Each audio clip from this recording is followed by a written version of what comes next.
Good afternoon, everybody. It is Steve Lookner. We are here live to cover a press conference with an update about the terrible shooting of the 5 police officers yesterday in York County, Pennsylvania, in which 3 were killed and 2 were left in critical condition. Just in a few minutes, this is supposed to happen. I didn't even realize until a few minutes ago this was happening, and that. This afternoon. So we're going to have live coverage of the press conference with an update for you. More details. There were not many details given at yesterday's press conference.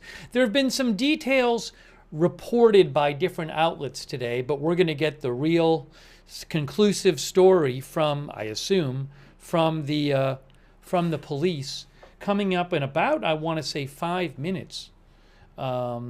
So we are going to bring it to you live and then take some comments and questions on the air. This was a police responding to a domestic incident. Well, they were following up on a domestic incident.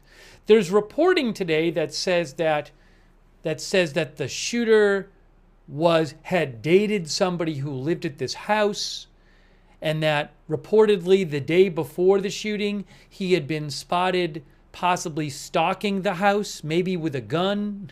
And police went over there yesterday to check the situation out. And again, 3 of them were killed and 2 of them were severely, critically wounded by this shooter. And the shooter was killed by police, I believe. So again, we're going to have, this was yesterday, it's, as it says right there, press conference on yesterday's shooting of 5 officers in Pennsylvania. This is an update, and we are going to bring you live. When I have the footage, I will put it up there. I don't have the footage yet. It's not posted yet of the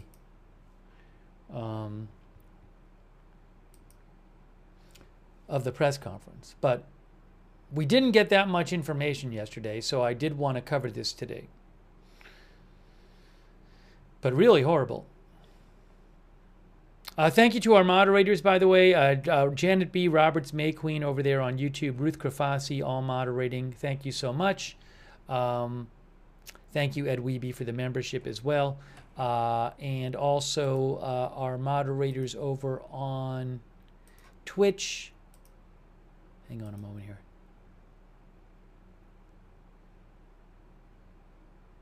One moment. Idaho Star Matthew Kohai 3, thanks so much for being there. Linda Bell, Glary, Misha on X. Thanks to our Facebook moderators too.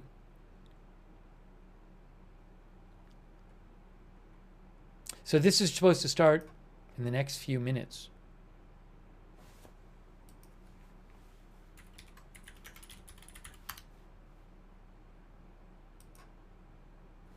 This was the headline from yesterday. Well, this article's from today, but the headline is about yesterday. You can see it says 3 police officers shot dead, 2 wounded in Pennsylvania, suspect killed. That's the story. But we're about to get an update from police.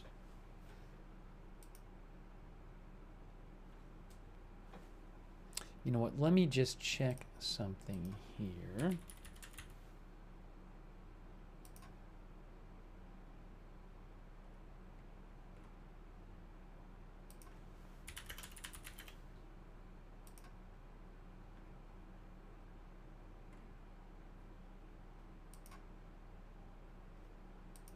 Hang on.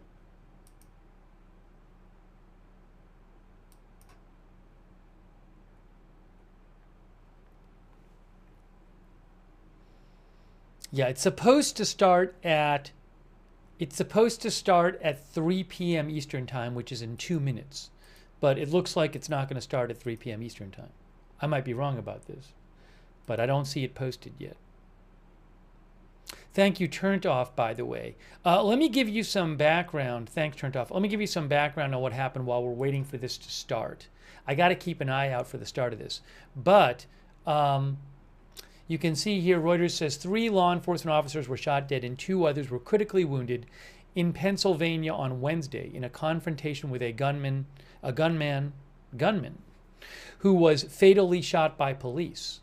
The shooting unfolded in Coderus Township, a York County community in southeastern Pennsylvania, when the officers involved returned to the scene of some earlier police work.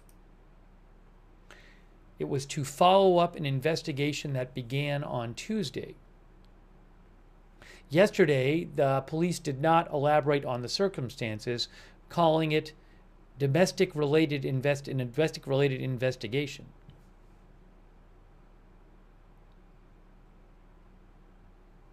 So, again, any moment now we're supposed to get this update, but it is not live yet.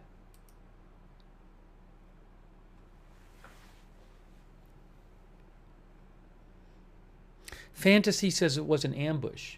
CNN reported that the shooter initially shot from cornfields.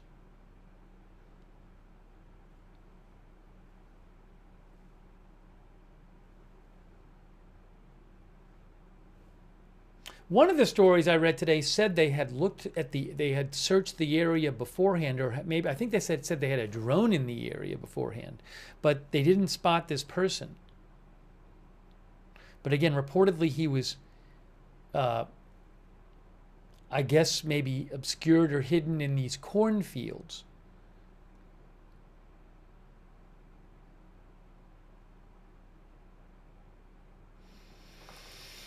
Okay, so any moment now this is supposed to start. I'm sorry if it's late. The only information I have is that it was scheduled to start now, right now at 3 Eastern time, but it has not started yet.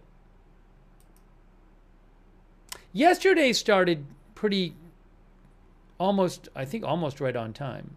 It was not that late. Yeah, as whatever Clever says, reportedly they were there to serve a warrant. Who knows, there might be some new details today in the press conference that we haven't heard or haven't been reported.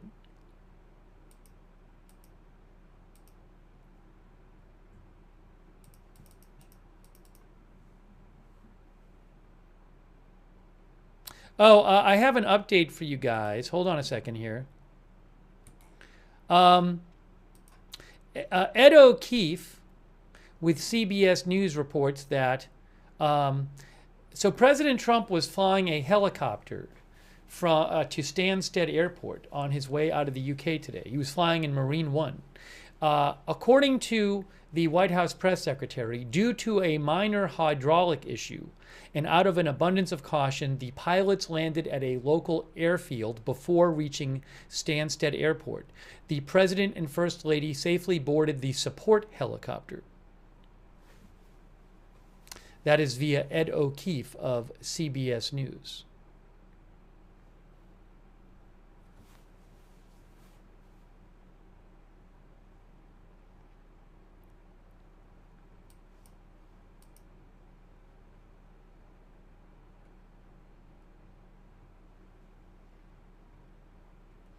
All right, we are waiting for this to start. It has not started yet.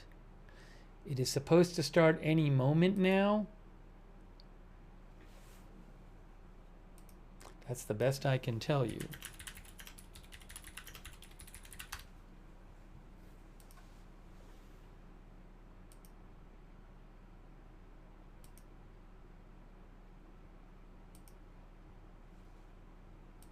Still has not started. I'm just keeping an eye out for it. Oh, AP identified the name of the suspect. I'll show you that. Hang on. Yeah, 3 p.m. Eastern is when this briefing was supposed to start, and it hasn't started yet. So AP said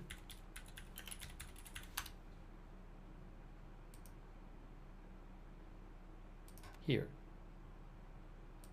Hang on while we wait. Officers killed by gunfire in rural Pennsylvania were hoping to arrest a suspected stalker, AP reports. Police returning, actually they just came out with this article. This article just came out few minutes ago.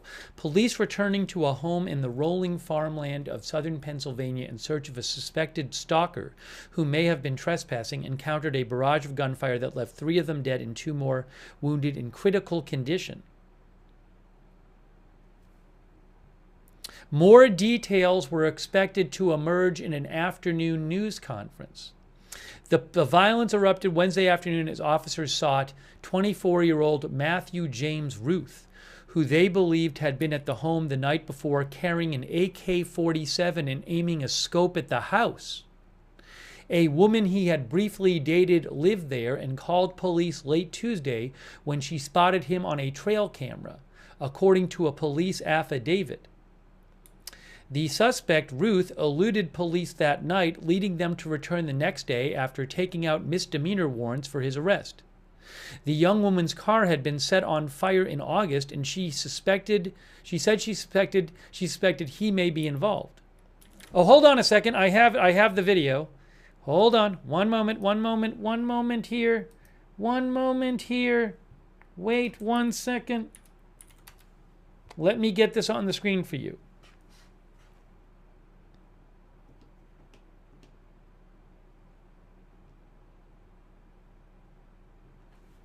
I got it here. Give me 1 sec. 1 sec. I'm pulling it up here. We have that. What else is on here?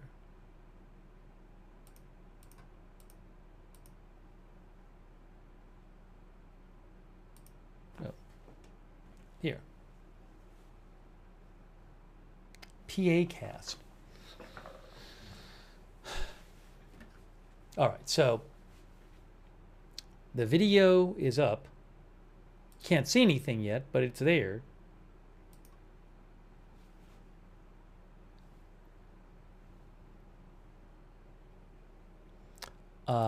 Thank you, by the way, to Liz. Liz says, I buy cases of Cheryl's cookies and will drive them to cop stations all over my city. I'm known as the cookie lady. Thank you, Liz. It's nice of you. Thank you also, James Hughes. Thank you, James. So we're waiting for the press conference to start.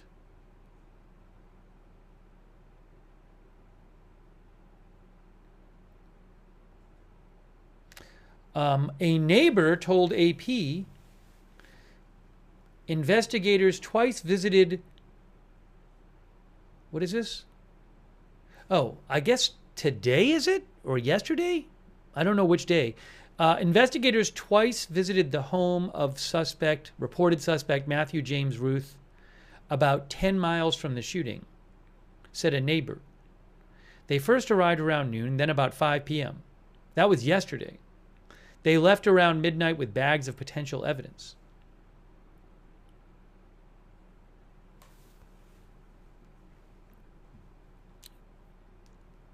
So again, we are waiting for this to start. Oh, a 7.8 earthquake near Russia, I just saw. 7.8 earthquake, according to the earthquakes account, USGS.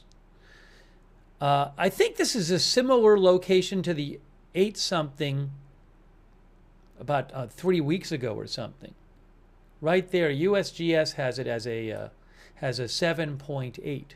So I'll keep an eye on that as well. See, there's Alaska. There was the 8-something right near here several weeks ago.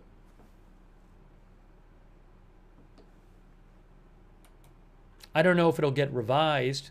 We'll see. I'll let you know if there are any tsunami alerts.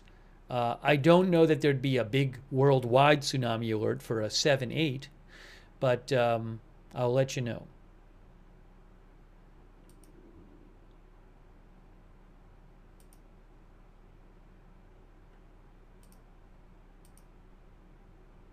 Right now they have it as a 7.8 on USGS.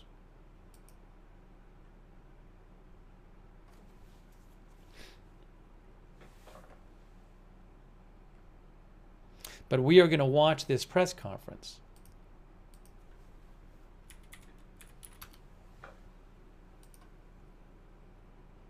Pacific Tsunami Warning Center says tsunami threat at the moment. They say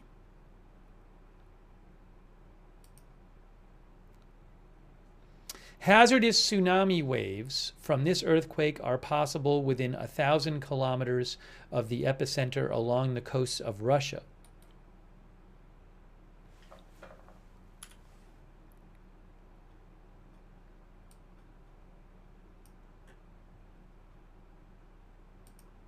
So they did say that.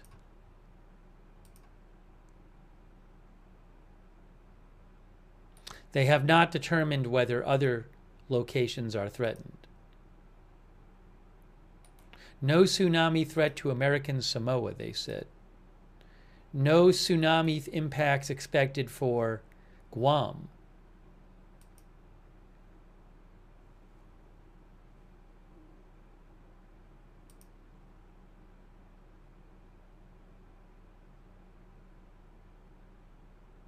Oh, possibly some tsunami activity in part of Alaska. I'll keep an eye out for it. Again, this was a 7.8 earthquake. The one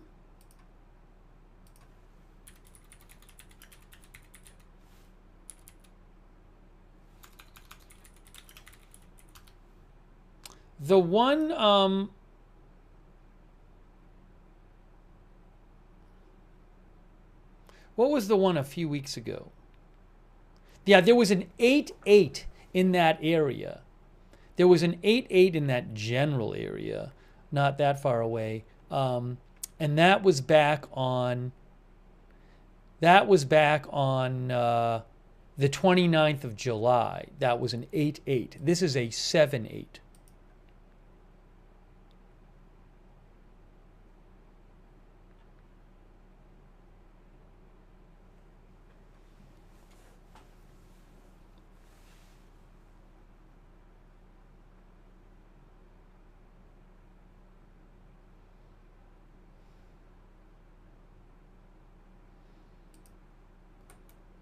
As we wait here for the press conference, again, I'll show you the map.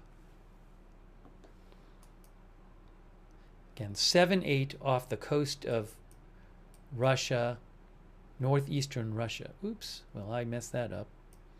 There's Alaska up here. We're talking about here.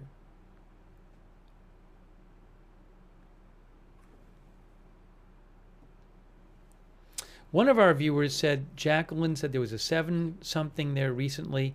I want to say last week there was like a 7.5 or something there. I got to look up the... I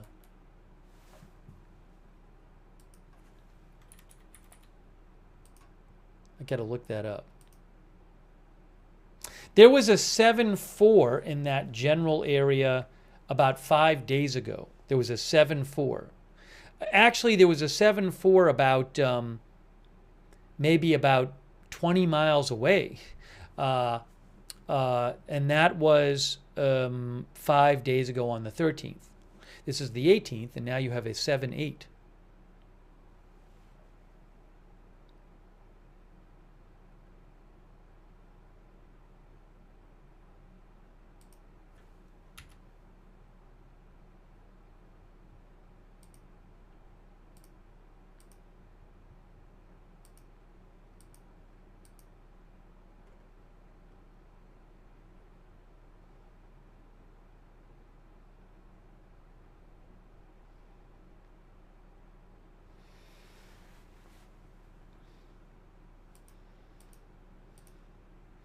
All right, so we're waiting for this to start. The press conference about yesterday's shooting of 5 officers in York County, Pennsylvania, that killed 3 of them, 2 of them in critical condition.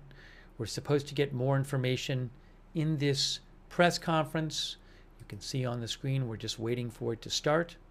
And we'll take your comments after it happens.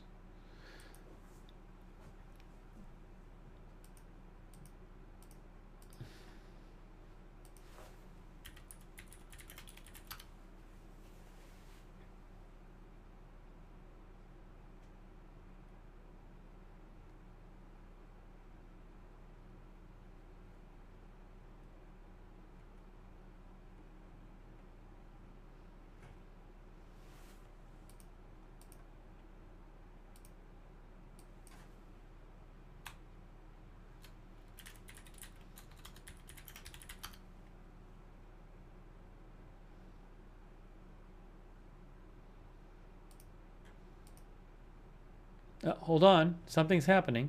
Something is happening. There's white light on the screen.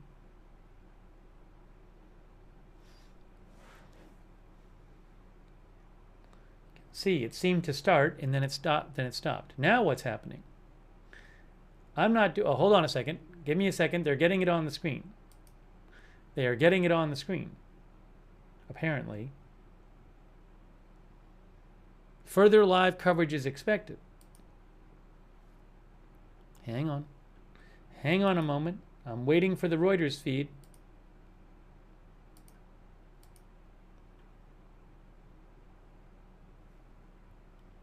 I'm waiting for the Reuters feed.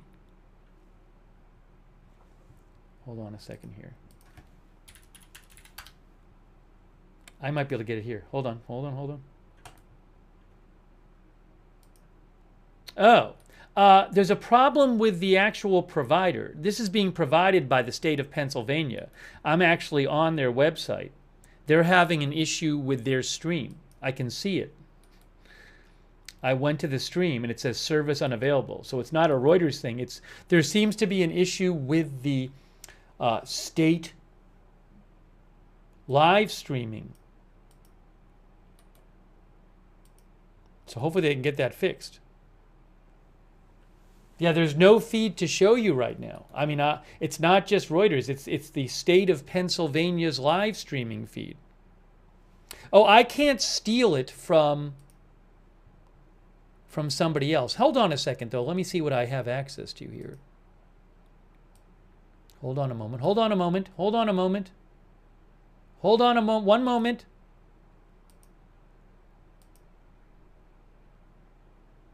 All right, hold on. I'll get it for you. I'll get it for you guys. I'm going to get it for you guys right now. Sorry. I need a second to get it. I'll get it for you.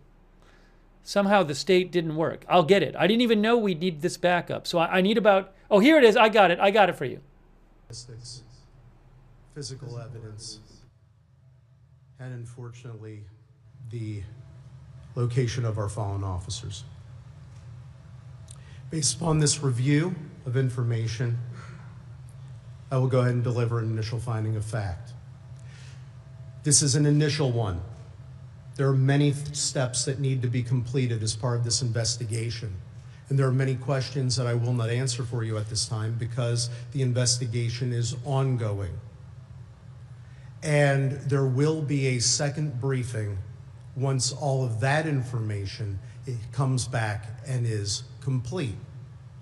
Those of you who know how we operate know that is what we do. We speak with what we can, when we can, but we will not go ahead and state or confirm anything that would be remotely incomplete and not decisive. So what do we have here? Well, first off, Matthew J. Ruth, he is the actor. And this is the only time I will mention his name. After this, he will only be referred to as actor. What occurred begins actually on September 16th at approximately 11:23 p.m., and we must start there, because this began as an incident of domestic violence.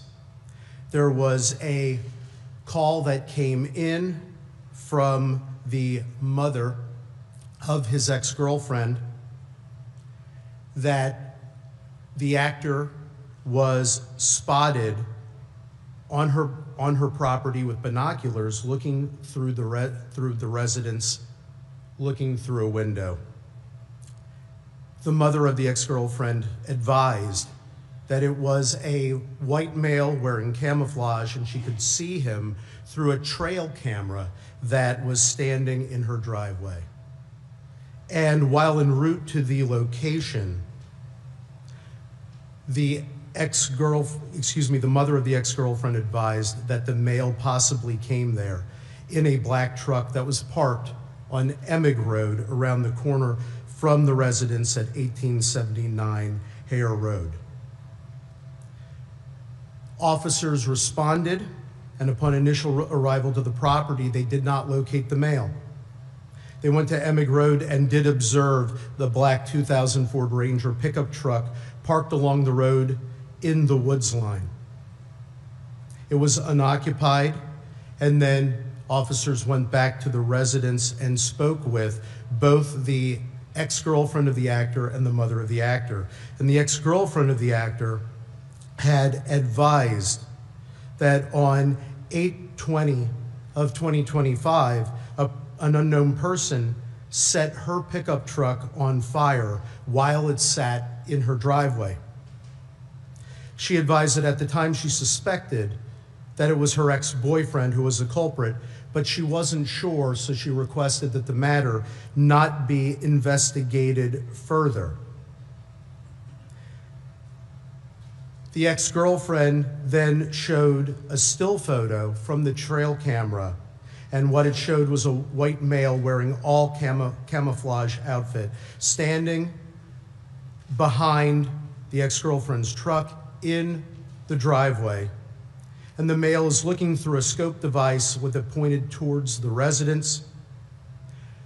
The ex-girlfriend identified the male in the photo as the actor, and she advised that they put the trail camera up after the incident on August 20th of 2025. The ex-girlfriend confirmed that the actor was, in fact, her ex-boyfriend, and she suspected again that he was involved in the incident of setting her vehicle on fire. She stated that they had dated for only a short period of time and that the actor had never been to her house nor had ever been invited there.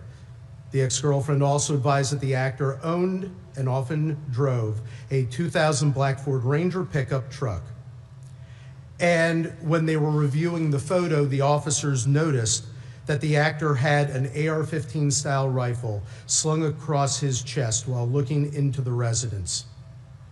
The officers then proceeded over the next several hours, which included assistance as well from the York County Sheriff's Department through the use of their drone, to attempt to locate the actor.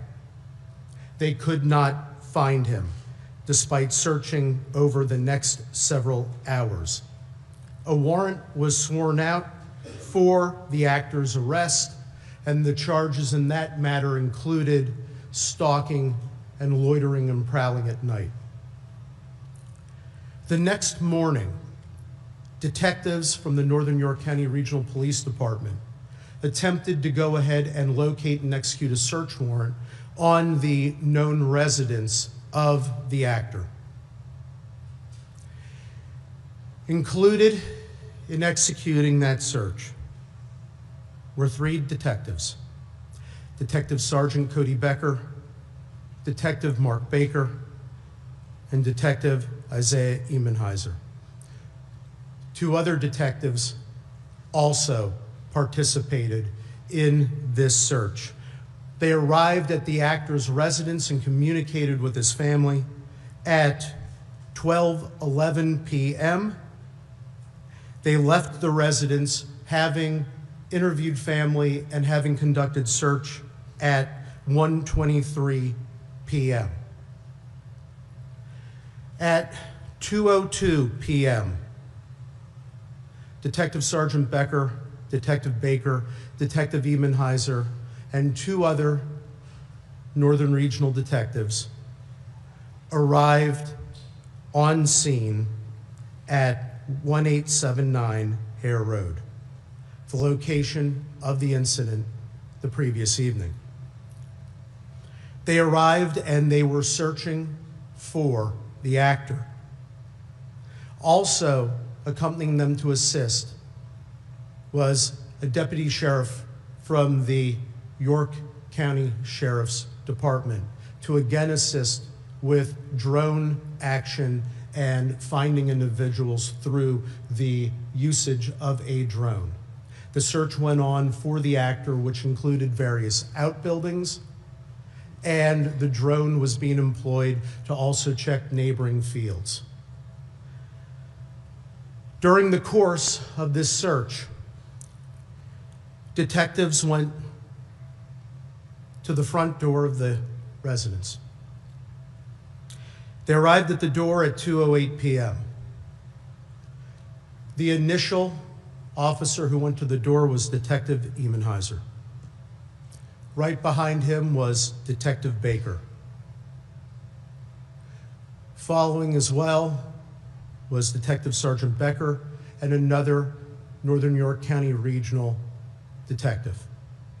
Final detective remained behind as more of a perimeter view in looking out for the actor and securing the perimeter. Detective Emenheiser discovered that the door was unlocked.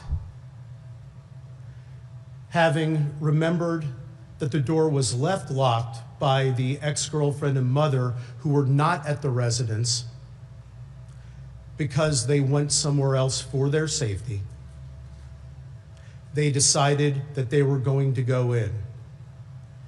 The door was open, and upon immediately opening the door, the actor repeatedly fired at the officers with multiple rounds from an AR-15 styled rifle with a suppressor, immediately striking Detective Baker, striking Detective Sergeant Becker, striking at Detective Emenheiser, who he and the other Northern York County Regional detective who were there closest to the house, as they tried to go back for cover position. He repeatedly fired upon them. All four detectives went down.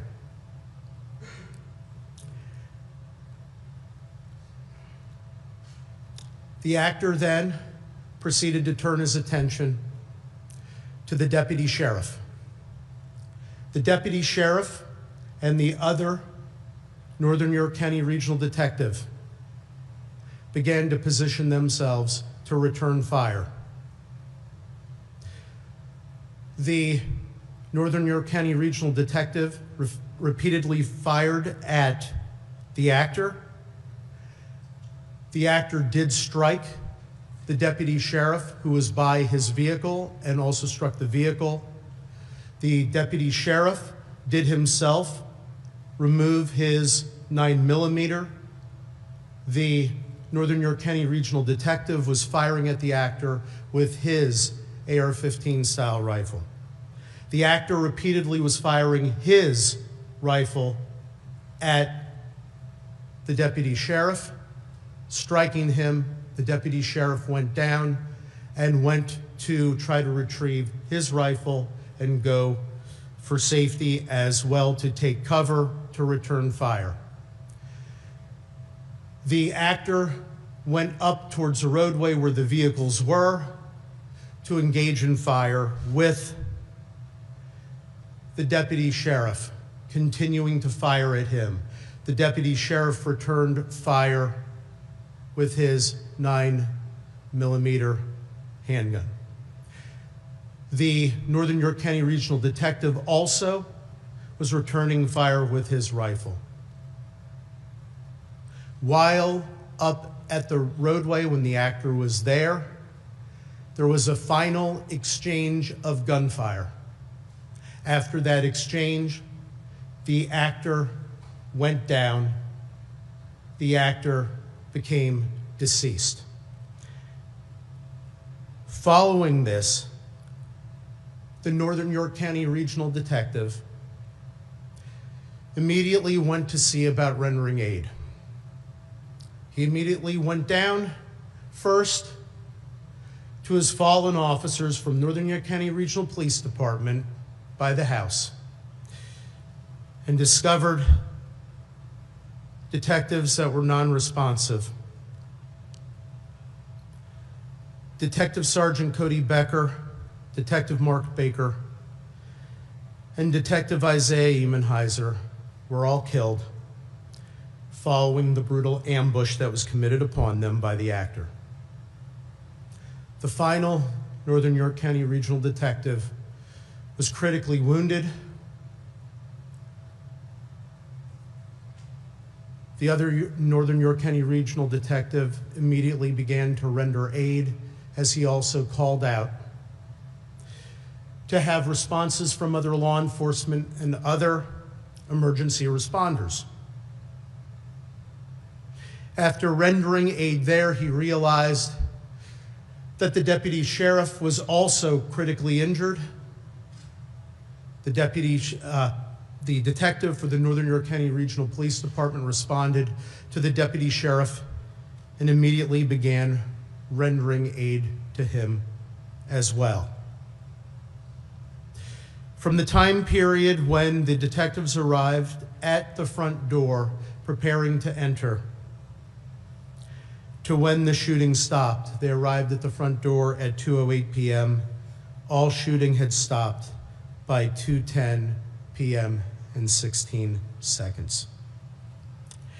At 2:14 p.m., the first additional officer arrives, another member of the Northern York County Regional Police Department.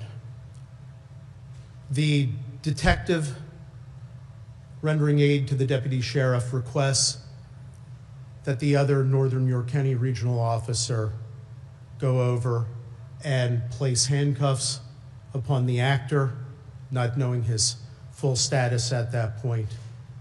That was done so. And then numerous other law enforcement agencies and emergency personnel came to the scene to assist and render aid. The Pennsylvania State Police, as mentioned previously, took over lead in the investigation assisted by our county detectives. Numerous law enforcement agencies came to help to secure the scene, help with any rescue efforts. And when I say numerous, I can't tell you how proud I am of every single law enforcement officer in this whole county. They all came from everywhere to be there to help in any way they could. A search of the scene revealed numerous locations of various ballistics evidence that in a future briefing we will be able to catalog to go ahead and explain what it is following ballistics testing and following other information.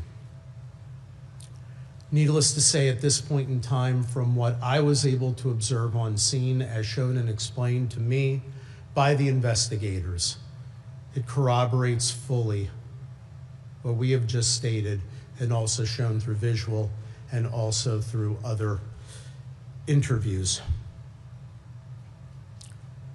Inside the house, besides discovering the initial casings from where the actor began his barrage of murderous activity, they also discovered in the basement that he had killed the black Labrador that was owned by his ex-girlfriend's mother, shot one time. We are currently investigating further aspects of motive. So we will not speculate on the full profile of the actor. Numerous other search warrants have been executed. Other things are being analyzed.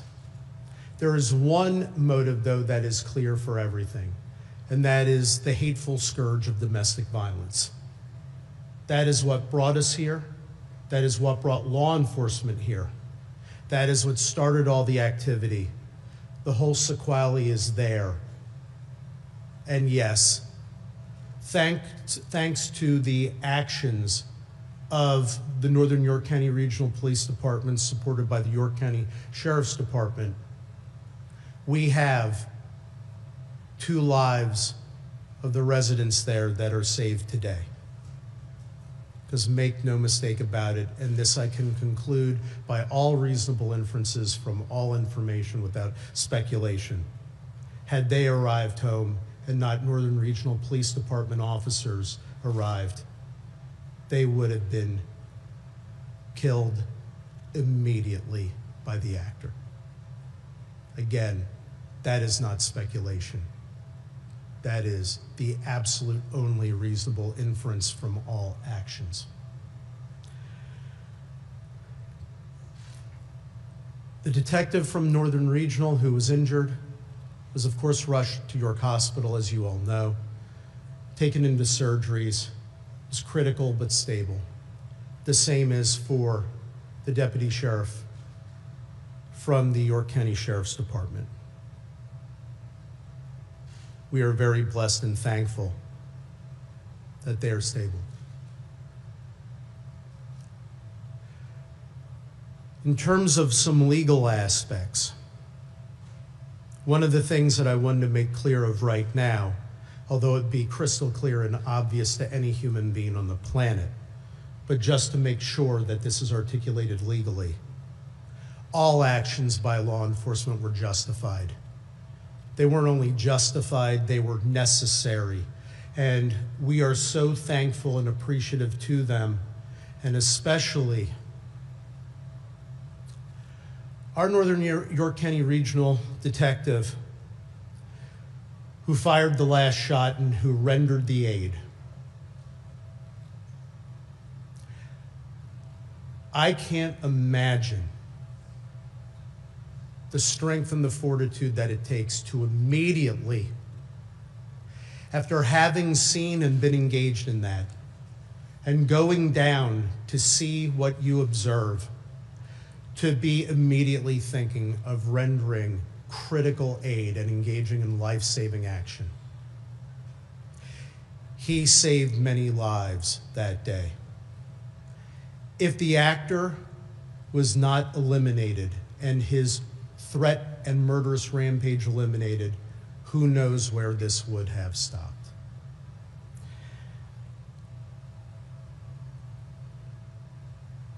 Detective Sergeant Cody Becker, Detective Mark Baker, and Detective Isaiah Emenheiser were all credits to law enforcement. I personally knew them very, very well. They were wonderful. They were mission-driven, and that day they continued their mission. Well, their mission is now complete. You kept the faith. You ran the race. You fought more than a good fight. You fought the critical fight for us. Job well done. Mission well served.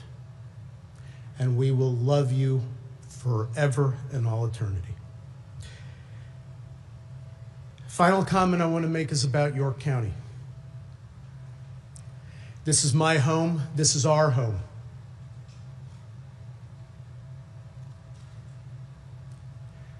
We've gone through a lot this year.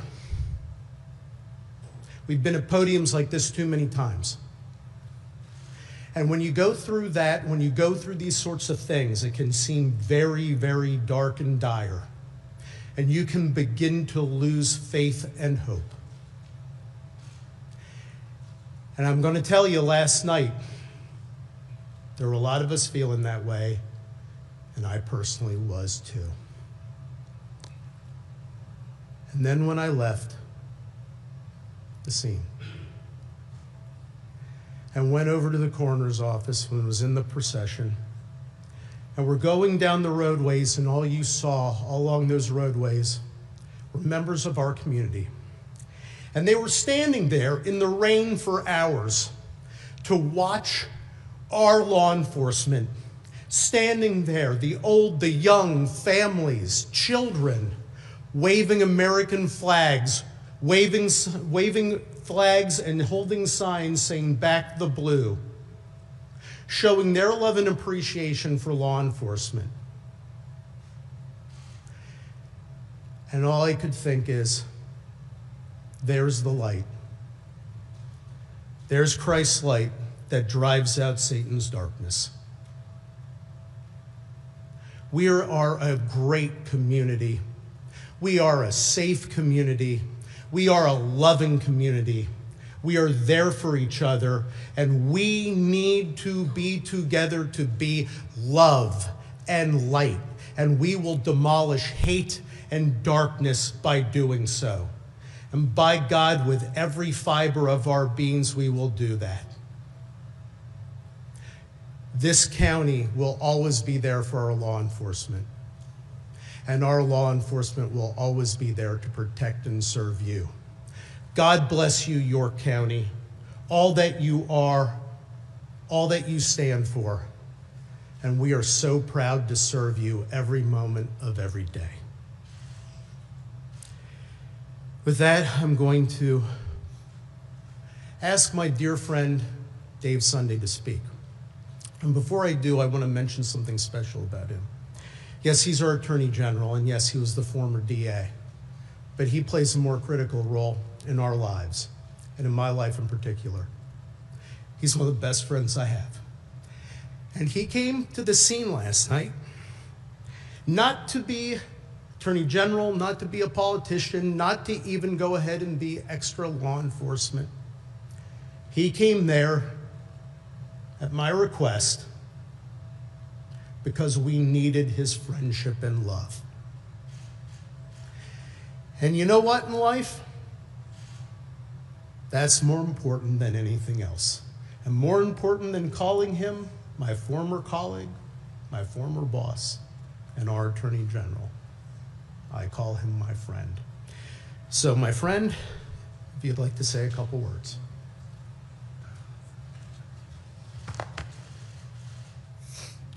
One moment.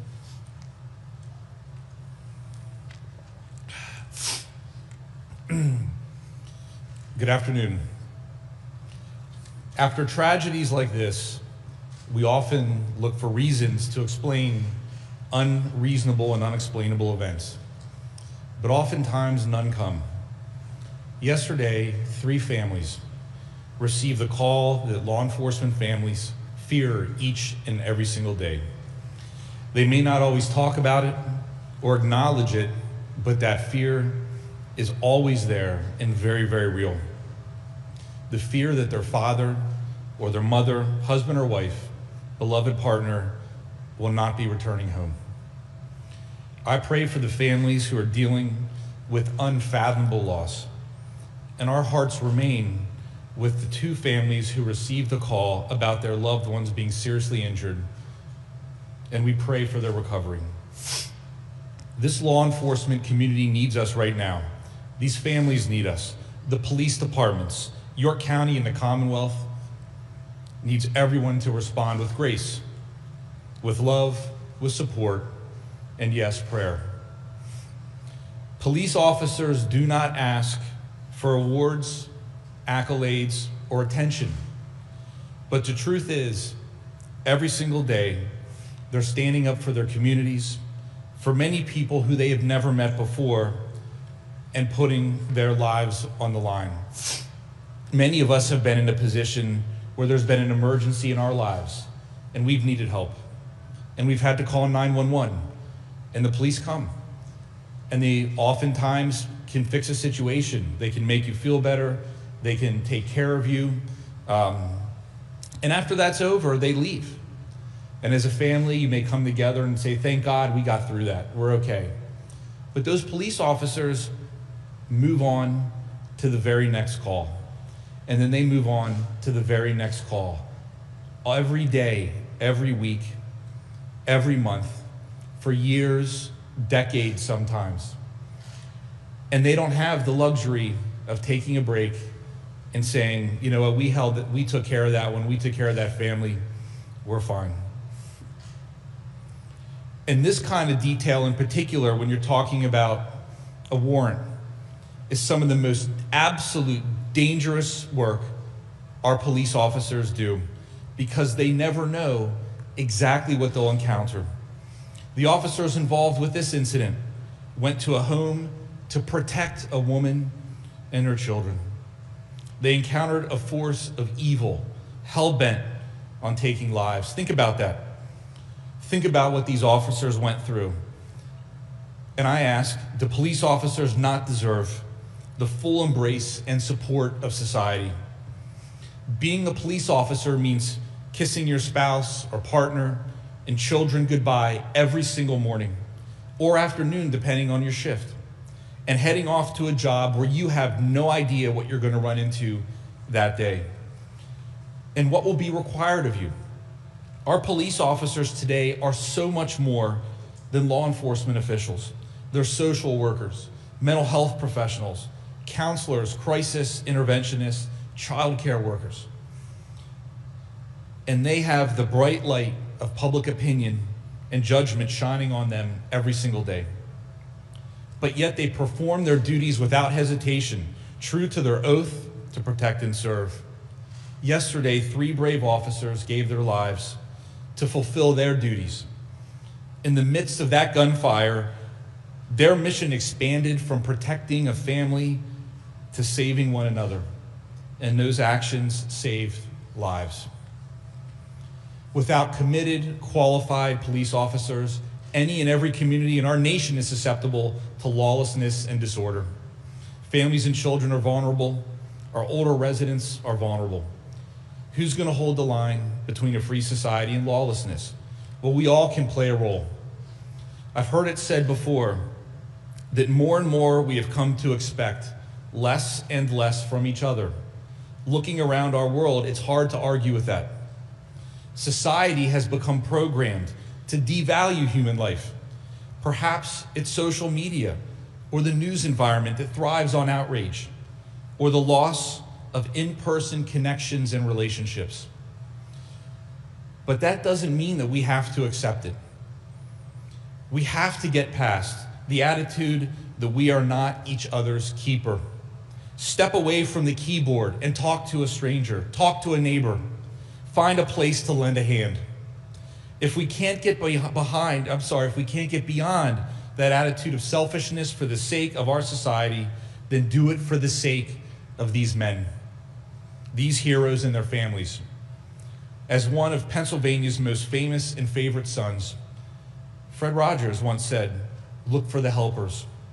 I implore us all to not only seek out the helpers, but support and empower them, emulate them. Again, the answers we seek, the logic or reasoning to explain how such a horrible, unimaginable tragedy can happen, they are hard to come by. So let's not rely on answers and instead take action. Not all of us swear the oath to protect and serve.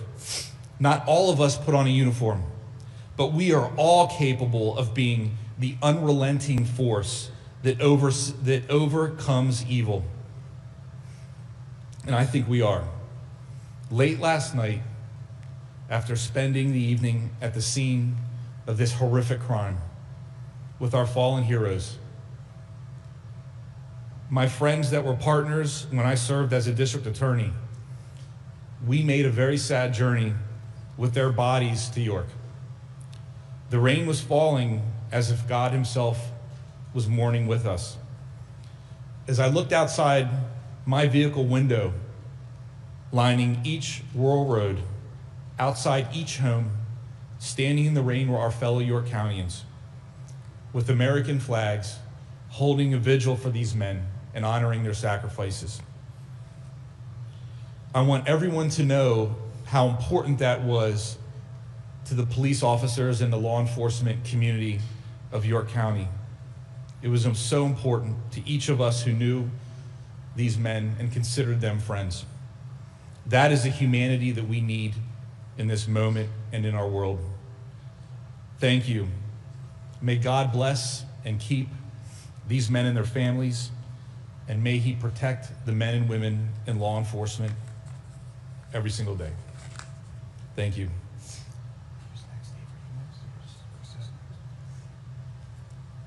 Pennsylvania State Police Commissioner Chris Parris. I would just simply like to say, again, on behalf of the Pennsylvania State Police, we stand with law enforcement in York County and all across the Commonwealth. We will continue to provide any and all resources at our disposal to ensure that the investigation is completed. The district attorney here in York County, our attorney general, as well as the Northern York County Regional Police Department and the York County Sheriff's Department. I will say, from a perspective of a police executive, they are a credit to law enforcement, the diligence with which they carried out this investigation from its onset, and the way that they doggedly and methodically did what they had to do in order to preserve life and seek justice is something that I know all people in York County and all people across the Commonwealth should be very proud. So we continue to support law enforcement services here. We will continue to do so. Our members' assistance people will be here with the Sheriff's Office as well as the Northern York County Regional Police. There are recovery support services that will have to be dealt with for the injured. There are line of duty funerals that have to be planned, and we stand with them and will support them today and every day forward. Thank you very much.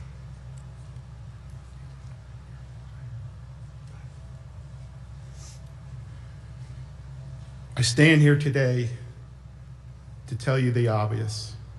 Our office is grieving. Our community is grieving. Our fellow men and brothers and sisters in blue are grieving. But what I can tell you, the only way we're going to get through this is prayer. And the support and the overwhelming support from our community, our law enforcement brothers and sisters, helps us to get through this. What I'd ask you to do is pray for my fellow colleague, Dave Lash. 3 of his men paid the ultimate sacrifice. And our condolences go out to you and your family members and to your support staff, because truly without them, we are nothing. They support us every day. I see them over there grieving. I would ask you to go home and pray. And with God's grace, we'll get through this. And pray for one of my officers that are now in surgery comes through. Appreciate the public support. Thank you.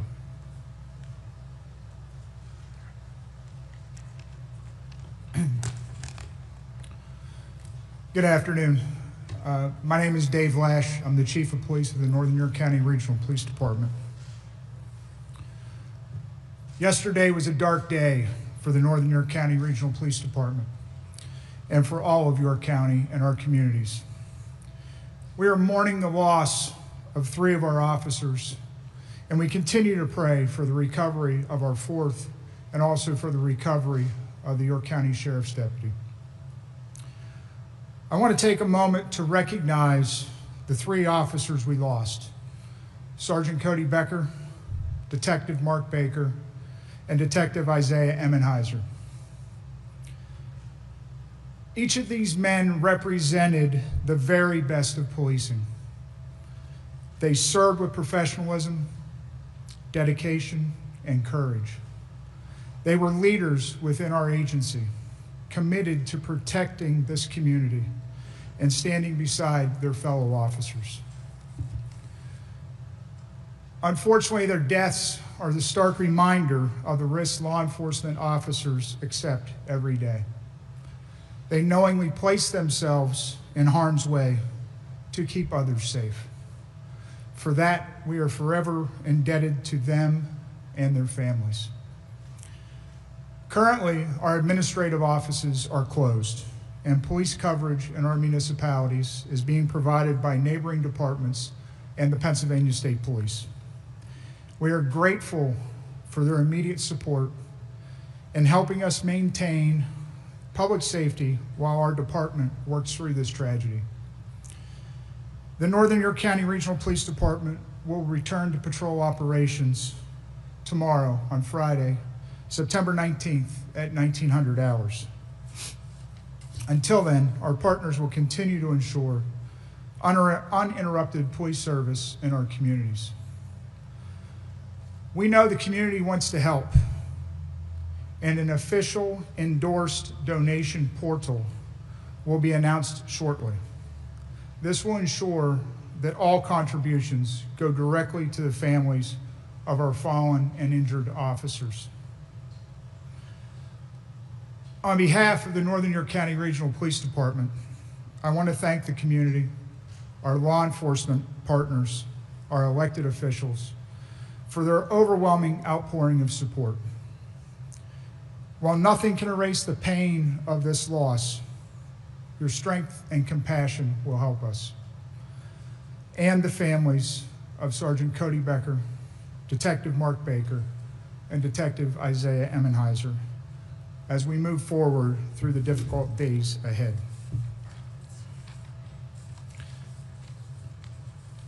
Thank you.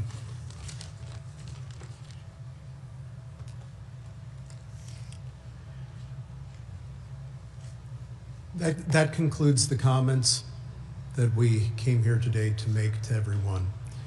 I will be willing to take just a couple of questions, and the reason why I say that, those of you who are familiar with what we do in these circumstances, there will be a complete and full briefing in the future when the investigation is complete. There are many questions that we will not answer today because there is testing that is occurring. There is still information being reviewed and gathered, and we will not make speculative comments in that way. But we will answer a couple, but only a couple. Yes, sir. Do you know if the assailant legally acquired the AR-15? How did he acquire the AR-15? Did you know about how many rounds he fired for the AR-15? That's been a period. So we do have, so I'll say it this way, we do know what the background is that we are checking on for his ballistics purchases. That's part of the ongoing investigation, and we will be revealing that in the future as part of the briefing as those details are coming in. Second aspect, if you're wondering, is he a person not to possess a firearm? Based upon our information, we could not find any prior criminal convictions that would go ahead and make him a person not to possess a firearm. Regarding any issues with the quantity of ballistics, the only thing that I'll say at this time, a count was being done, but you have to go ahead and determine from which firearm something was discharged. There are methodologies for doing that. We are engaging in those ballistics aspects. So at this time, the only thing I will say generally is he fired many and multiple rounds, because to go more specific could lead to a misstatement of fact, and I will not do that. Were any of the weapons found inside the search of his home, and who was he living with in that home? I have not disclosed that. First of all, I have not disclosed who he's living with because out of their privacy interests. Second, all of the aspects of the secondary search that is ongoing, those items are being cataloged and are being reviewed. They'll be part of a further briefing in the future, but I am very sensitive to the privacy interests of non-involved individuals as part of an incident, including, as you'll notice, the only names that were mentioned, one mention of the actor, and the names, of course, of our fallen officers. That is out of respect to their privacy interests. But in the future, with the briefing regarding that question, we will be going into detail of a cataloging of background aspects of this individual. Where was the actor located when he started shooting, and where were police located? So as I stated previously, and I'll just repeat this one more time, at 2:08 p.m., the officers were at the front door of the residence, what we are designating as the front door of the residence. The actor was just inside the door. When the door opened is when he began to fire. How did he enter? What's that? How did he enter the home? I'm sorry, you got to speak loud. How did he get access into the home? So that is under investigation and review as well. They were conducting a more thorough search of the house, looking for those aspects. One thing we do know about him from what we were able to reveal at this point with full confidence and certainty is he carefully surveilled the entire residence and the outbuilding areas. So what methodology he used is still under investigation. To gain the access at this point in time, the only thing with 100% certainty that is appropriate for me to state is he did in fact gain access, had been inside, was armed, and did discharge his firearm from inside of there, and in fact also killed, like I mentioned, the family dog. Sir, can you tell how long before 2:08 he may have been in the So the only thing I will say at this point, we know he was in the house before 2:02 p.m. We know that he was not at his residence as of the police leaving at 1:23 p.m. In terms of the actually being inside the residence, from where he filed the fatal shots of his ex-girlfriend and her mother, that residence, that is still under investigation to see if we have clues of a tighter timeline than when police left in the early morning hours of the previous evening to the time of 2:02 p.m. The fifth officer, I think that he was not harmed in any way, and to put a finer point on it, you believe that he fired a fatal shot that killed the suspect, is that correct? So what I'm going to say at this point, first of all, he did not suffer injury, physical injury he did not suffer. The trauma of an incident like this is unimaginable, but he did not suffer physical injury. Concerning the exact wound locations, ballistic aspects, all the things that will go into those evaluations, the reason why I do not want to comment on any of those matters at this time is, first of all, we have autopsies that are pending. They're occurring Friday and Saturday. There will be autopsy reports. And then there will be ballistic reviews. And I want to make sure that the next time I come before you, that I am able to state definitively what the order and aspects of the shots were from which weapon. So accordingly, that's why I am being resistant at this time. My statement of justification is blanket for every member of law enforcement, regardless what, where, whom, every single one of them, every action they took was 100% justified. But the specifics will be coming, but I must have those aspects of the investigation completed. It could be self-inflicted. What I have done at this time is I am waiting to go ahead and hear every aspect of the ballistics. There are many things that I do know. I do not commit to anything without having all information. So if I sound uncommittal, it's because every time that somebody says a comment of speculation, so many times it gets proven wrong, and then it leads to more harm than good. So I am only going to state that it was a final exchange of fire. We know that for a fact from the evidence that we have. Following the final exchange of fire, the actor became deceased. So I will leave it at that. You will know more in the future. I will take one more question because I know many of these questions will be the subject of the next briefing, and I hate having to repeatedly say this to all of you.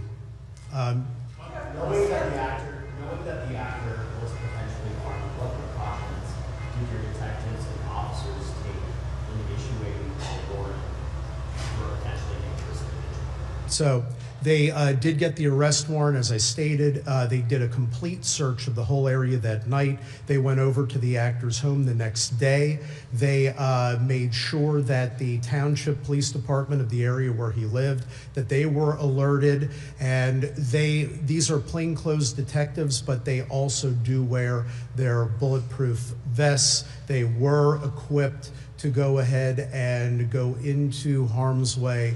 But the unfortunate aspect is, given the nature of where, when, and how the ambush by the actor occurred, that there is no time for response. They did go ahead and proceed as you would expect law enforcement to proceed to try to protect our community. There was multiple communication. There was use of drones to try to go ahead and determine where he potentially could have been hiding. So yes, they were actively looking to protect the community. And additionally, I will add, as I stated before, the ex-girlfriend and mother who were directly in harm's way, they were not there. They were staying elsewhere, and they knew not to come back. And it was law enforcement who were the ones that went. It was our detectives from Northern York County Regional and our sheriff's deputy who went to make sure and see if they could provide ultimate safety. And rather than being able to provide ultimate safety, they wound up having to provide ultimate sacrifice. I saw Car fire potential, or were there any other threats made to this woman or her family that you're aware of? I'm not going to go into anything beyond what was the previous affidavit of probable cause from which I was citing that contained the stalking allegations. There are further aspects from interviews that continue to be developed, but that's the last, that is the last part of information I want to stick to from that aspect for right now, what is known, defined of public record, because it's very important to do so at this occasion. Thank you all very much for being here.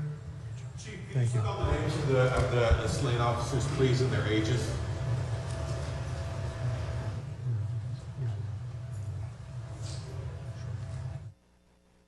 Okay, so we just saw that press conference, and we got some more information about this horrible shooting yesterday in York County, Pennsylvania. So one thing that really stood out to me is what was said is that the officers who were killed trying to enter this house.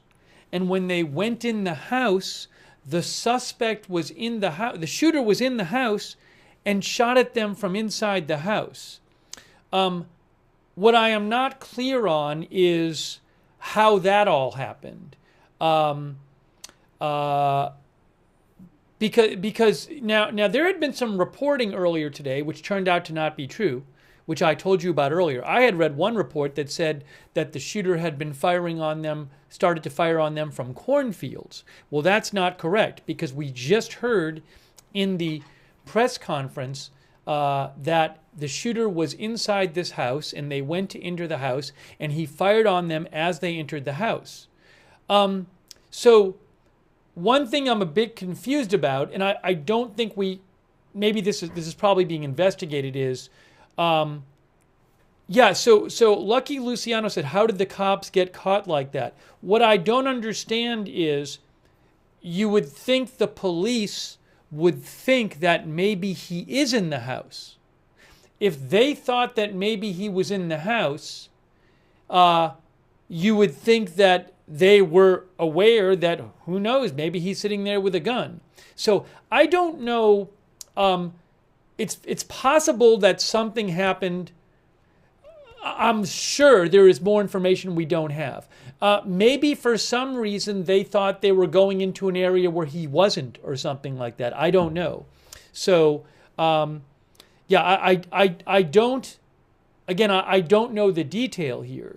And surely this is being investigated. So again, I can't speak to that, but that's something that struck me, is that they went into the house. The backstory is a mother and her daughter lived at that house. According to police, the daughter had briefly dated this guy. The guy had never been to the house while they were dating. And then apparently he started showing up at that house after they stopped dating.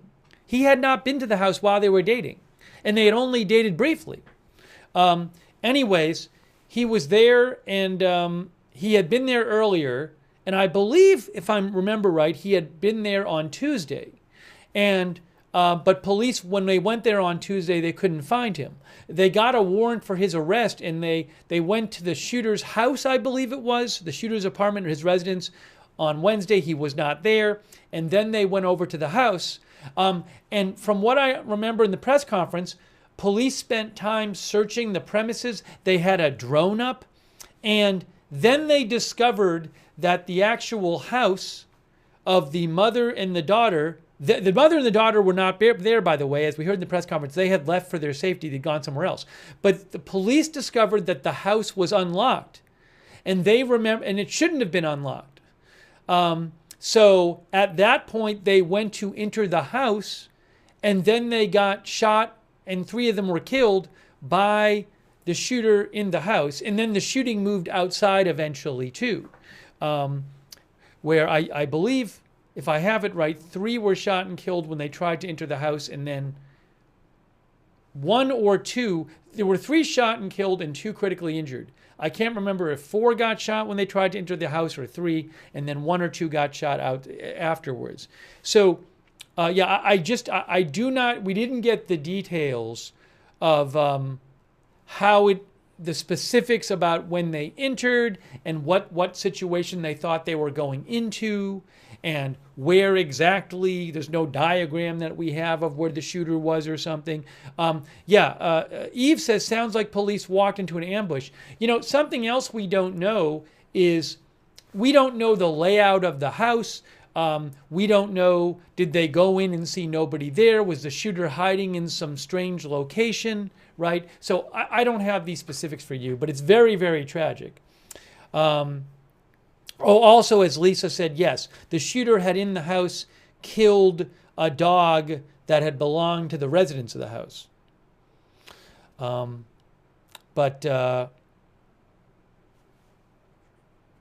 Yeah, am I missing? I did not hear specifics of how things ended up playing out inside the house. Please let me know if I missed something, because I don't remember hearing that the specifics about how things happened in the house. I just repeatedly heard that the shooter began firing on them from inside the house, which they had gone into, and when they went in there. Hold on a second here.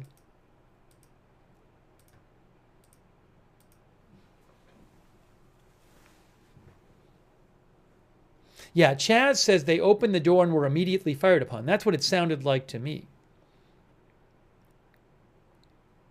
So, again, I don't know if he was just standing there behind the door, or what can I say? I don't know. But really incredibly tragic. Incredibly tragic. Yes, we talked about the earthquake earlier. I will talk about it shortly again. There was a 7.8 earthquake, which we spoke about before the press conference, off the coast of Russia, up around Alaska. I will get to that after we take some more comments on this.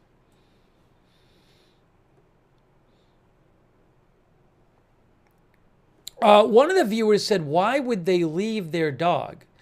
So I don't know how that ended up happening. Maybe the mother and the daughter went to stay somewhere temporarily where dogs weren't allowed. I don't know. It's a good question.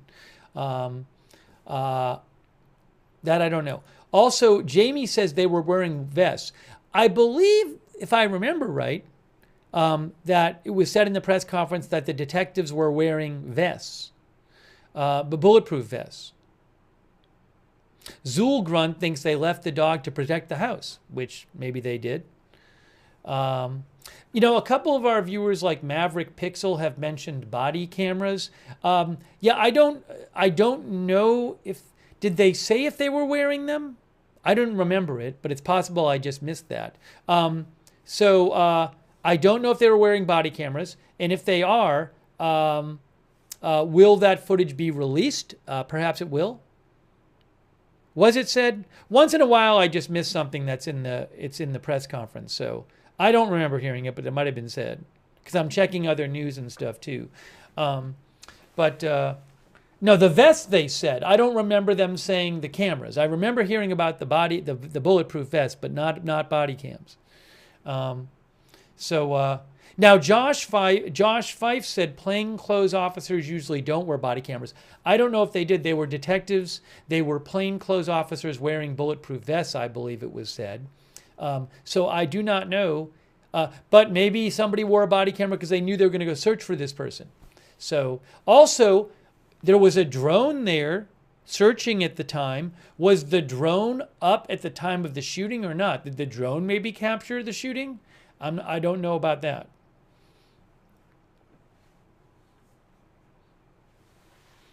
Yeah, also Devil's Advocate says maybe there was a dash camera.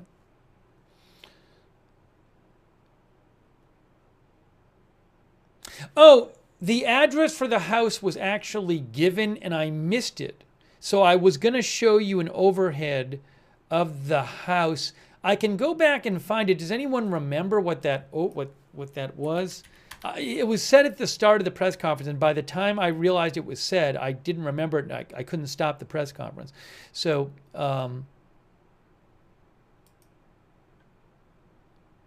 the shooter's name, according to police, was Matthew J. Ruth. Matthew J. Ruth.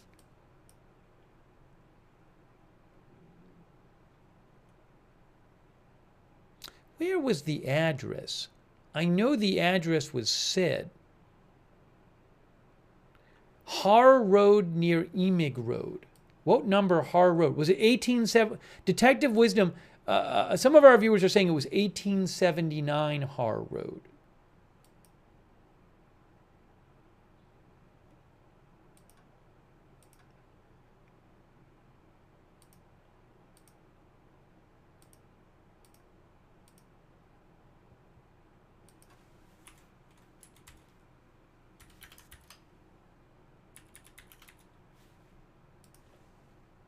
Yeah, so this is, was it 1879? A bunch of our viewers were saying it was 1879 Har Road.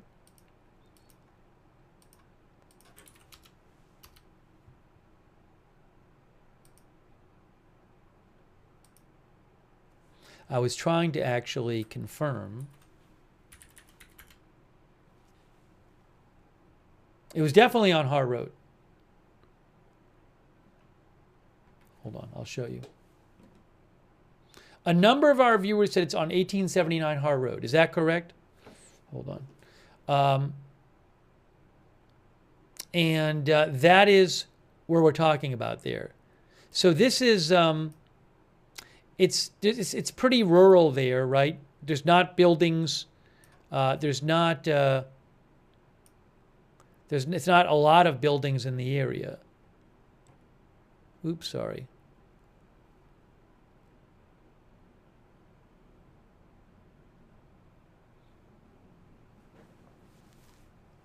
And they said they were looking over the property.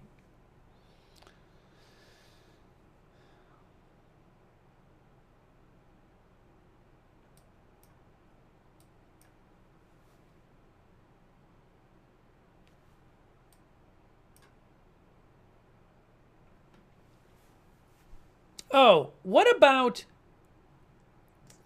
yesterday? Didn't like the Mexican consulate post about this or something like that?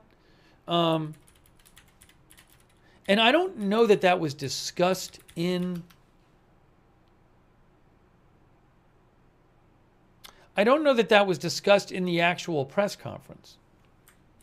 Yeah, the shooter was shot and killed by... The Philadelphia Mexican consulate. Yeah, they said that they were monitoring the Philadelphia Mexican consulate.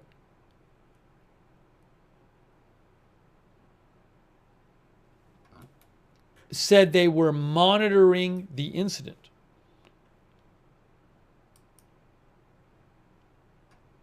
Oh, now I can say that that post I think may have been taken down because I clicked on a link in an article to the post and it's not there. Yesterday, they had posted that the Mexican community is recommended to follow instructions. Oh, I'm sorry. AP mentioned this. AP mentioned this, and they said, hold on, I'll tell you. I'd have to find the article. I don't know if I have that revision of it.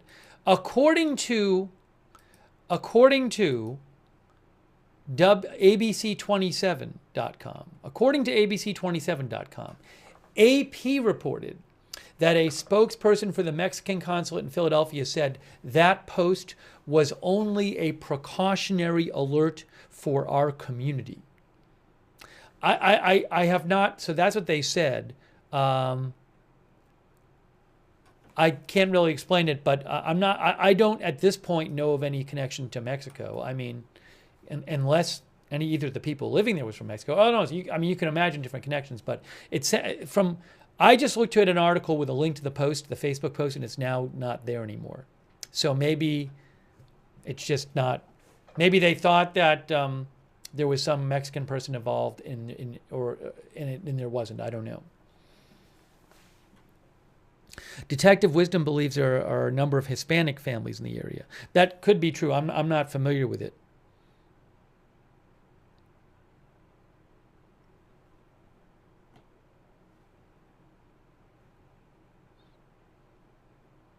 Okay. I just want to update you for a second on the situation with the earthquake.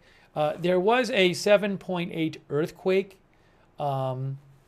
which happened in the general area where about 20 miles. I think it was from around like a 7.5 or so, 7.4, 7.5. I think it was. About 5 days ago. And then also at the end of July, there was an 8.8 in the general area. So in terms of tsunami information, this was a 7.8. So in terms of there is no tsunami threat for any U.S. and Canadian Pacific coasts in North America, except for Aleutian Islands, Alaska. They say in the Aleutian Islands, from Anchitka Pass, Alaska to Attu, Alaska, there's a tsunami advisory. There is no other, for all other U.S. and Canadian Pacific coasts in North America, there is no tsunami threat. Also, they said for where is this here?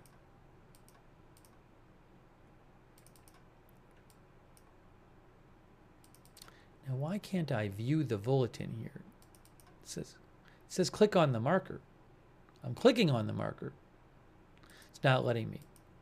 So it says here that there was an alert for Hawaii for 0.3 to 1 meters.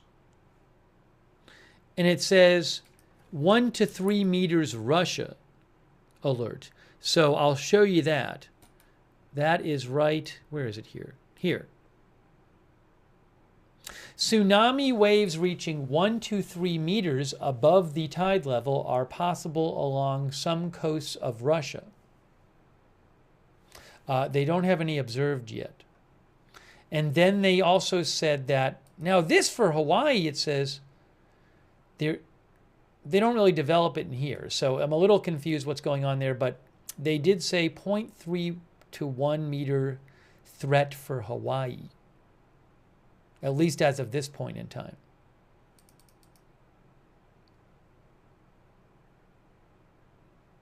So advisory up in this area, and then threat here in this area, and threat for Hawaii. Now, there was an 8.8 earthquake up by Russia at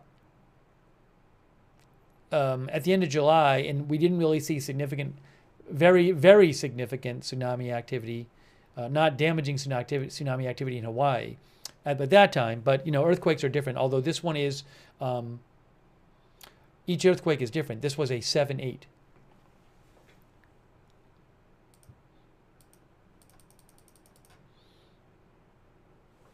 I want to take a few more comments about the police information, but yeah, I was surprised to hear, because we didn't know it before, and I'd heard differently. I was surprised to hear that the way this happened is officers went to enter that building when they went to enter the house when they found it unlocked, and they got shot right as they entered.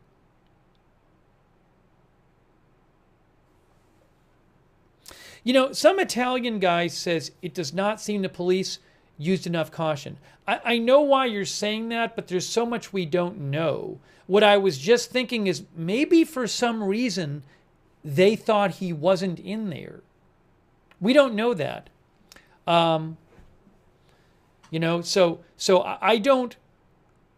There's a lot we don't know, but there very well might be more information out there that makes this make more sense when eventually there's going to be a more complete report eventually.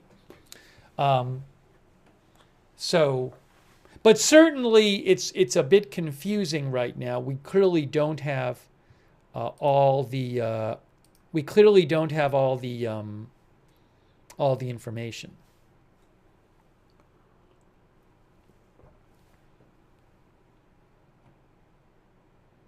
Storm Laughter says likely the guy was hiding and fired from his hiding place. Maybe when you walked in the house, maybe he had somehow found some place to hide where they just couldn't see it when they walked in, you know. Patricia Banks says usually they don't enter an unsecured house. Yeah, obviously, if they're looking for somebody and then they find the house open, I think it's obvious that they would think it's possible he's in the house. So but there's some, just we don't have a complete picture. It's really tragic. It's really tragic.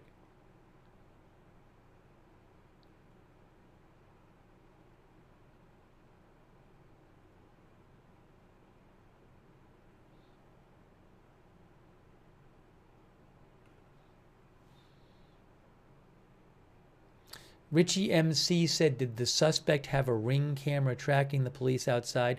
I don't know if the suspect had some sort of camera or something.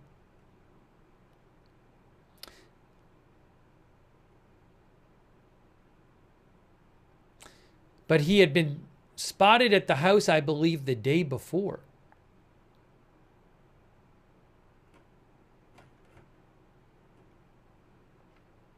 Silent Owl Scribe thinks they walked into a trap.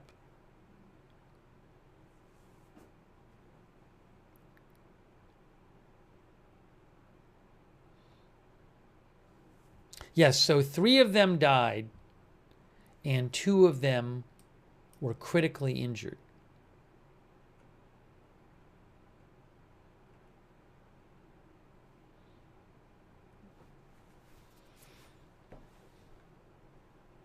Lisa says, I think he was waiting for the ex-girlfriend.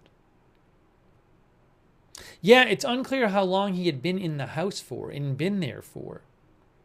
It's fortunate that as was said in the press conference, that the mother and the daughter got away and were not there.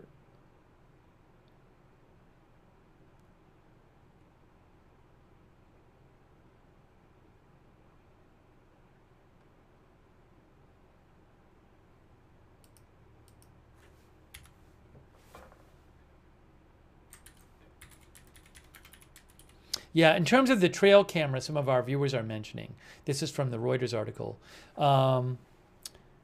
The violence erupted Wednesday afternoon as officers saw 24-year-old Matthew James Ruth, who they believed had been at the home the night before, carrying a rifle and aiming a scope at the house. A woman he had briefly dated, lived there, and he had never been to the house while they were dating. And the woman called police late Tuesday when she spotted him on a trail camera.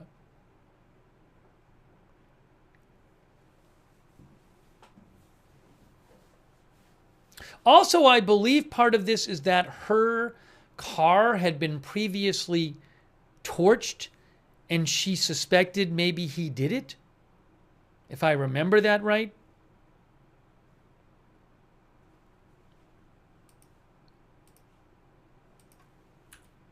Yeah, briefly dated. That's what I've heard reported. This was not a long-term relationship, and he had never been to that house during the time they were dating.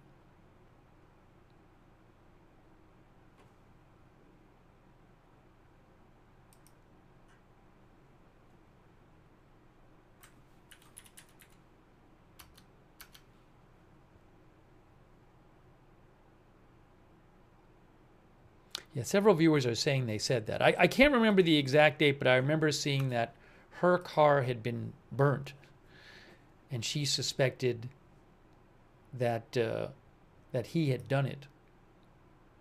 Oh, right here. I have it right in front of us. The young woman's car had been set on fire in August, and she said she suspected he may have been involved. So if he's who did it, I mean, he would be the logical suspect. So that would mean he went to that house in August and torched her and set her car on fire. Then he went back there in September with a gun. Mo Mosley said perhaps he had a scanner. It's really scary. I mean, it's obviously a tragic story, but it's also scary. And again, they weren't even dating that long, and he'd never been to the house while they were dating.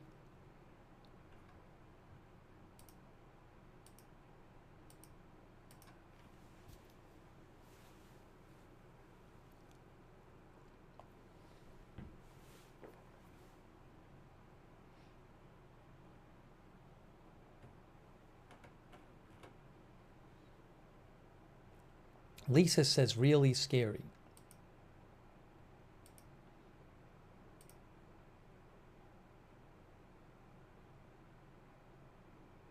My mind spray says, insane he would be out after setting her car on fire. Well, it wasn't known. They didn't arrest him for that or anything. It wasn't known who did it. That's what she suspected.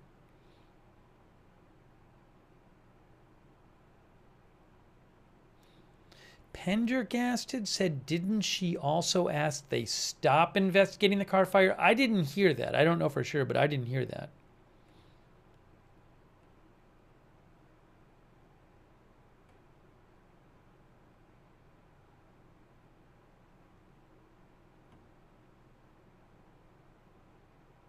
Now, also, one of our viewers said that he was waiting the night before.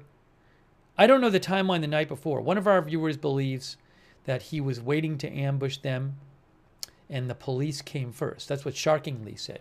Yeah, so the night before when he showed up with, when he was seen on a trail camera with a gun the night before, is the idea that, and then when the police were called and then they came over, is the idea that like if they hadn't seen him on the trail camera, he would have gone into the house and shot and killed them? It's fortunate they saw him on the trail camera, I'm guessing.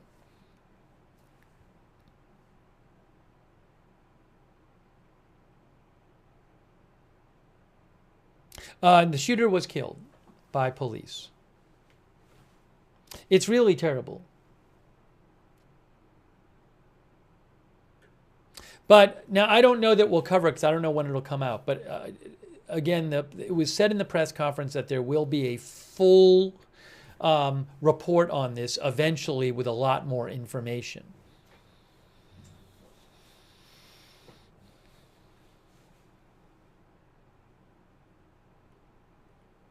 And who knows, I mean, for all you know, the person was sending her messages or something like that, you know, previously and threatening her. I have no idea. We just don't know. I do want to just check again if there's any more updates on the tsunami warning situation. There's not even a tsunami warning. There's a tsunami advisory. Well, no, the Russia thing.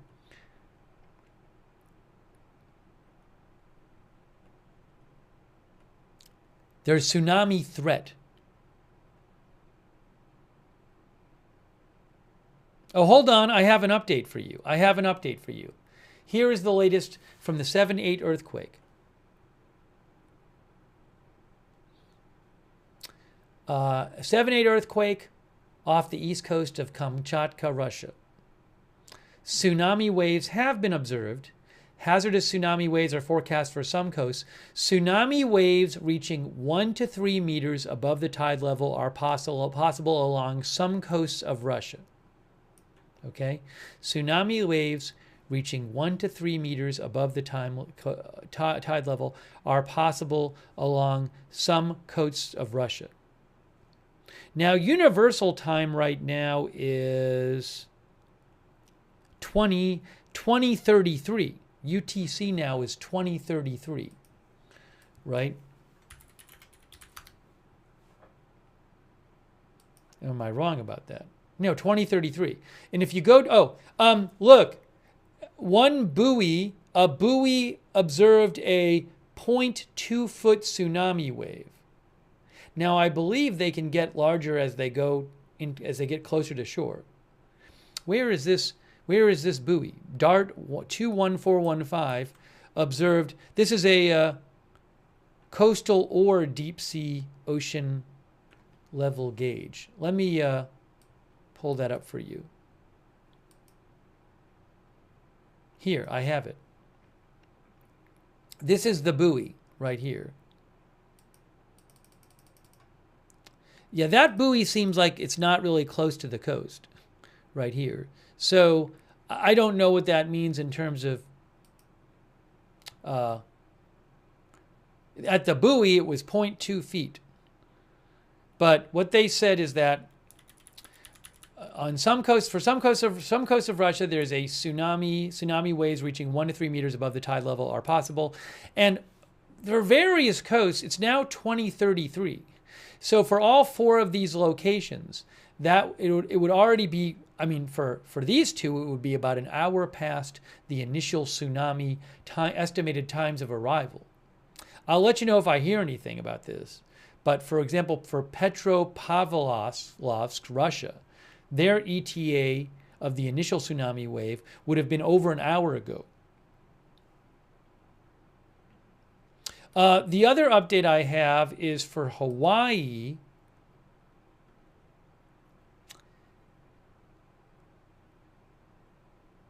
It's still too early to determine whether there is a possible tsunami threat to Hawaii.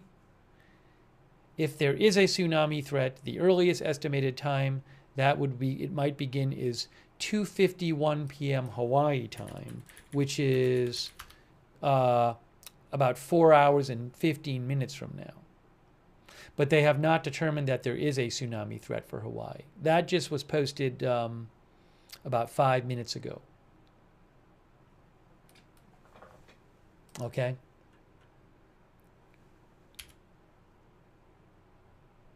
If I hear anything about big tsunami waves in Russia, I'll let you know. I'll check a couple things here to see if I see anything about it.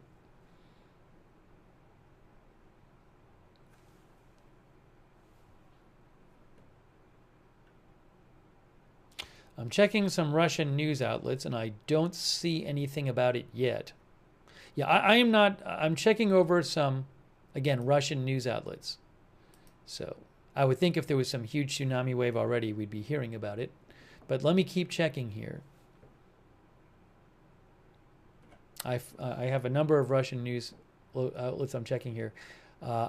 I'm not seeing it yet. I am not seeing reports yet of some major tsunami wave or waves hitting Russia.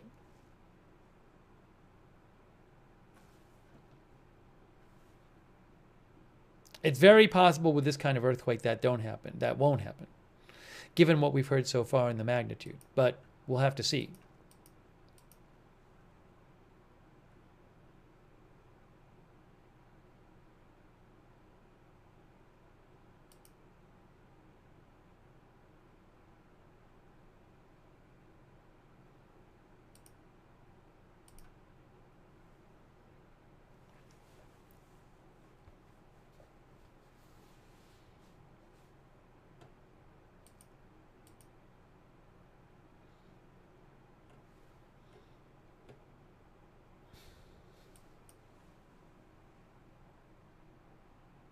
Yeah, and as I mentioned, Wendy Lee mentioned this, a couple of viewers mentioned this.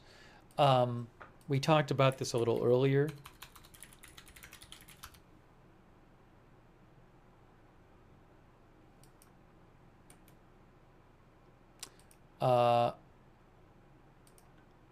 As a precaution, Marine One, the president's helicopter, landed before it got to Stansted Airport today, because there was a concern about something mechanical. And according to Ed O'Keefe from CBS News, the White House press secretary said, I might even have it here myself too. The White House press secretary said, Due to a minor hydraulic issue and out of an abundance of caution, the pilots of the president's helicopter landed it at a local airfield before reaching Stansted Airport. The president and first lady safely boarded the support helicopter.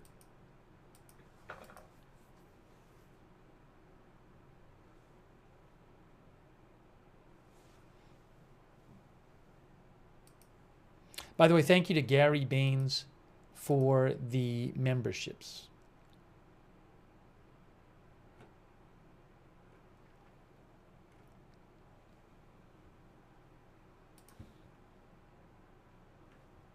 Okay, hold on a second here.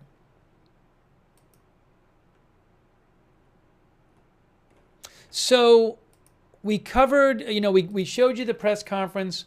We talked about what we heard. We took some comments. Got you updated on the latest from the U.S. tsunami warning system.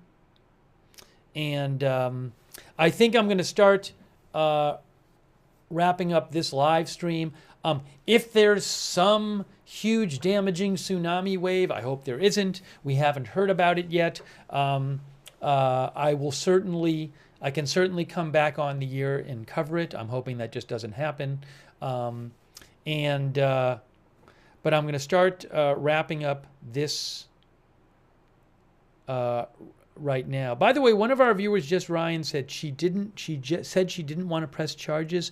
I don't know if that was about the vehicle, the burnt vehicle. Did she say that? I might have missed that in the press conference.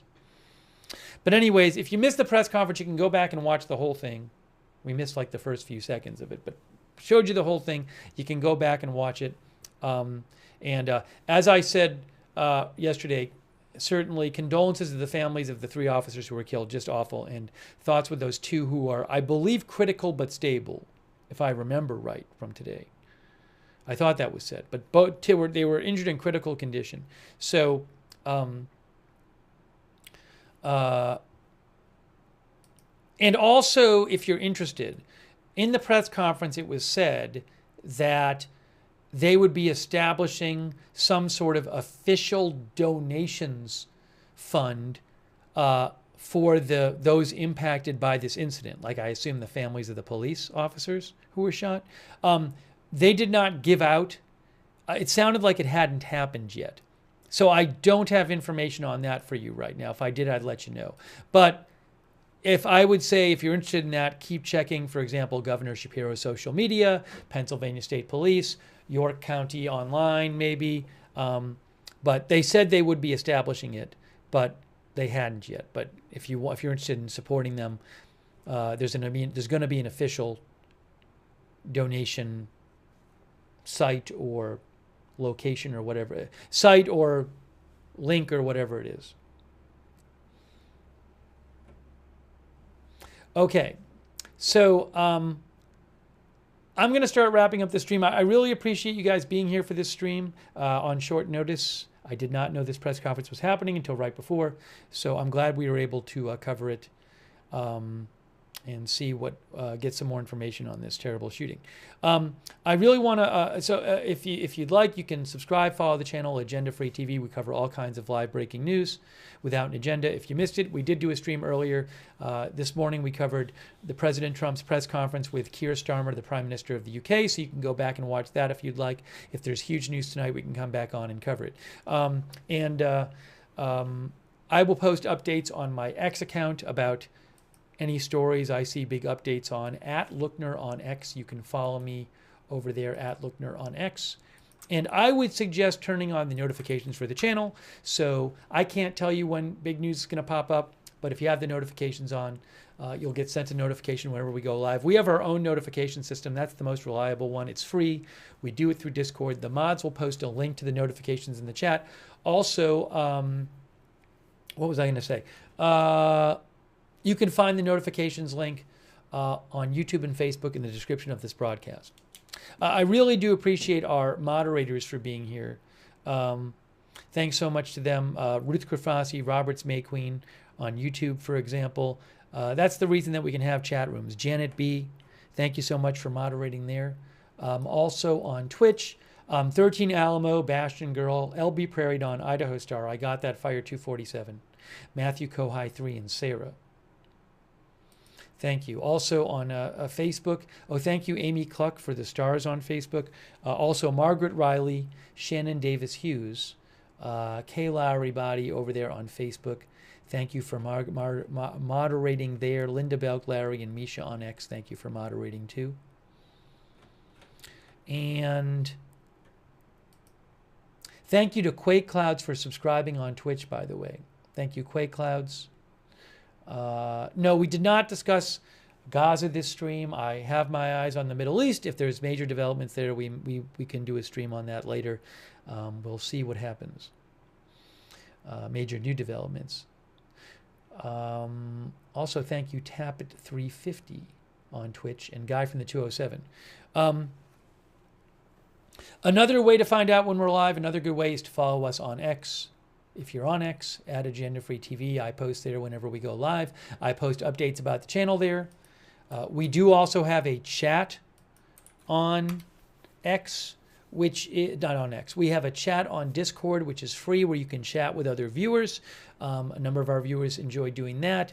It's the same link as the link to the free notifications, so check that out if you'd like. Thank you to our Discord moderators so much for all you do. And also, for those watching on YouTube, I would strongly recommend turning on the YouTube notifications, because it's a good way to know when we're live. Another good way to know. To turn on the YouTube notifications, it is a bit tricky. What you need to do, you have to subscribe to the channel, and then you have to click on the notifications bell. Click on this bell, activate the bell, and choose all notifications. If you're already subscribed, make sure you have the bell clicked and you've chosen all notifications. Ding, as Roger Shoemaker says, yes. Okay, I do want to thank our Facebook subscribers who subscribe over there and support the channel, like Robert Rial II and Chuck Mosca, and Sharon Klassen-Goslin, Jennifer Ellers,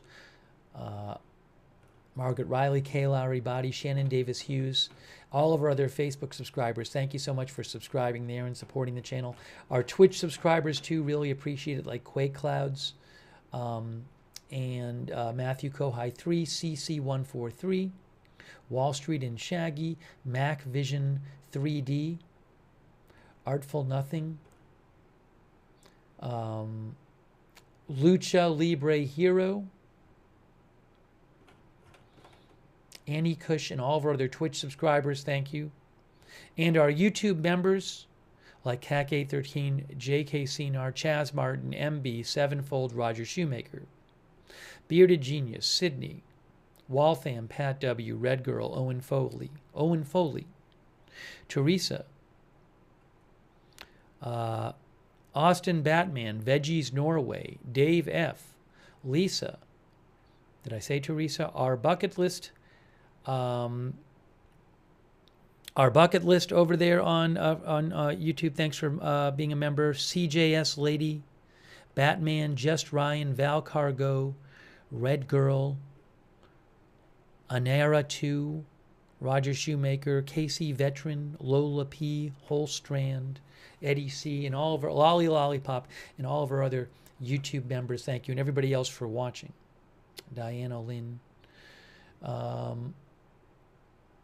Quellhorst, for example, Zima, DJ, GTV, Strong One, Barry Eisler, thank you, Barry, for watching, Lisa Holmes, Brendan Bruman, and everybody else. Thank you. Biscuits are a member. All right, so if you missed it, you can rewind and watch the... I just saw an update, by the way. You can rewind and watch the press conference about the yesterday's shooting if you didn't see it. Also, I just saw this. There is no tsunami threat to Hawaii. This just came out right now from the from the National Weather Service. No tsunami threat to Hawaii.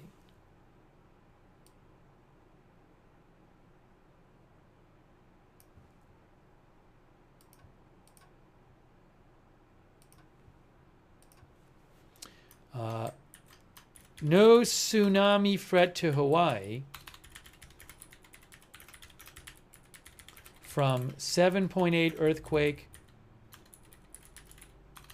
near Russia. Oops. Ugh. No tsunami threat to Hawaii from 7.8 earthquake near Russia, says Pacific Tsunami Warning Center.